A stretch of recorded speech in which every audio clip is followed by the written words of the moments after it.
Before I do any keyframing and green screen, I need to have an intro here that says what this is and who made it.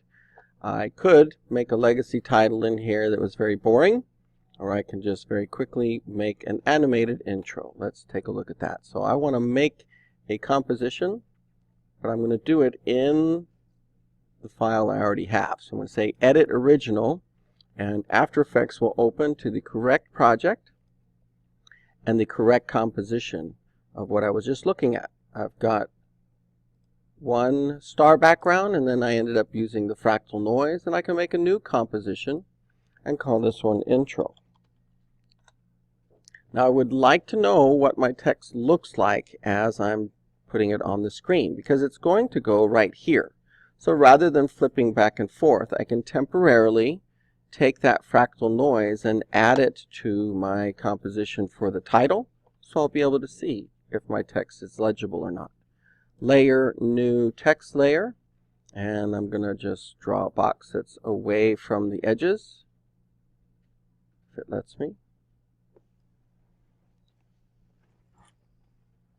Turn off that background so I can get the text drawn first. Alright, so this is try thingy.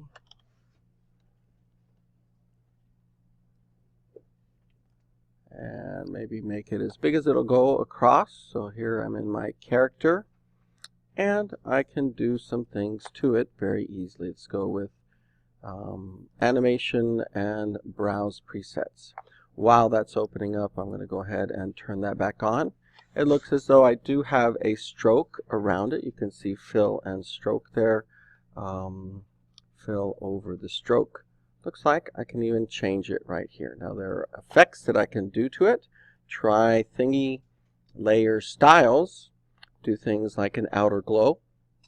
That might be fun right here. Do an outer glow.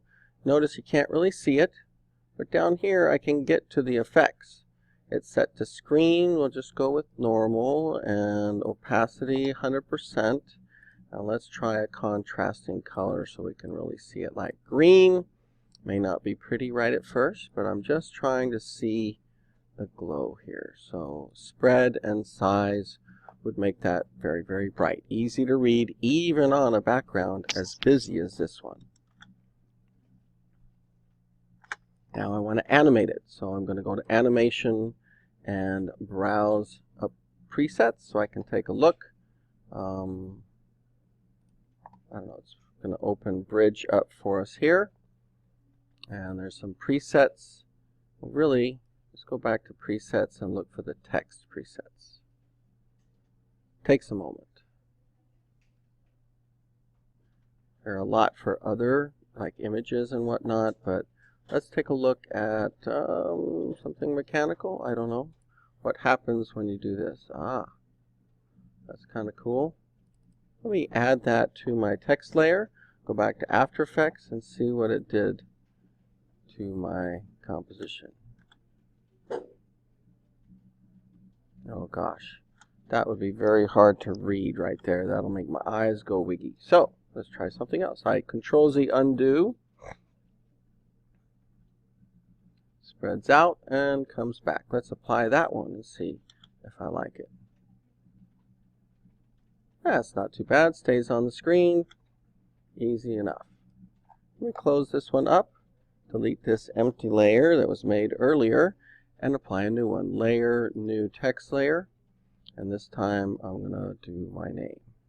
Not sure why that would be a problem. I guess I can't see that red box. So I'm going to go by Mr. Hicks. So a couple things here. It's overlapping. Let me find the one that's going to show the distance in between. See if I can change. That spreads it out. And I can use this to bring it down a little bit. Maybe the by doesn't need to be quite so big, so I'm going to reduce that. And maybe the font isn't really what I want. So I can click inside the font box and find a font that I like better. Or just something different. This will not work, so neither will that. Let's just find one that's different. There we go. Well, there we go. Nice and thin, but is it still going to be legible? Well, only if I apply some sort of glow to it. So here's what I can do. I can look for the effect, the layer style, Control-C, copy, go to by Mr. Hicks and paste it, and then I can go in and change colors or whatever. The same effect has been applied, but what about a preset? Let's find out. Animation, browse presets. We'll bring it up again, and I can go back to text. I could have just switched over. I was already there, but I really want to try something different. A blur, perhaps.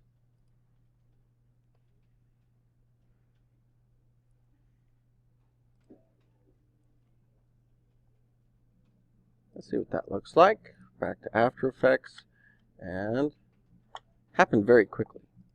Maybe I can press the U key and see some keyframes. Let me zoom in a little bit here, and I'm just going to spread that out. Actually have it start a little bit later, and then they can both end about 4 seconds in. Let's see what happens. So while that's doing that, my name appears. Not great, but it works. So now I need to get this composition called Intro into my Premiere project. I'm going to go ahead and make sure and save this, return to Premiere, and this time I'm going to do a File, Adobe Dynamic Link, and import one that's already there.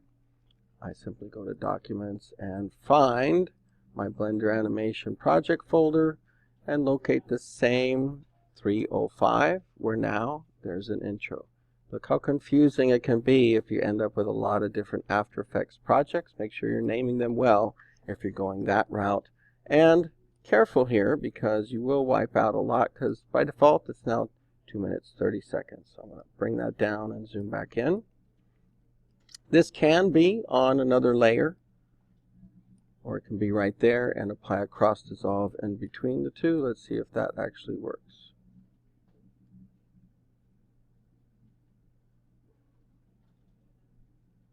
So easy to read, on for a second or two, and then fades away. If I want to see what this is really going to look like, then I can press Enter on my keyboard, and it's going to pre-render this part right here. There's so much going on with the background and animated text, cross-dissolving, that it may be worth it to have it go through and turn this red line green to make sure that it's actually playing smoothly. Instead of finding out at the end of the export that you don't really like what you see. Once it gets to a certain point, these different break points, it will turn green, and remember that. It is going to take 5 times 30, it has to get to 150 before this part turns green. So that's actually going to take a little while.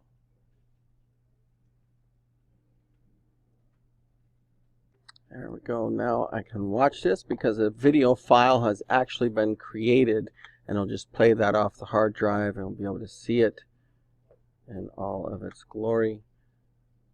However, this background really needs to be turned off and saved so that we have a background in here that is just, if I turn this off, it goes away. If I hadn't done that, there would still be the footage underneath that. So it did change how all this works, but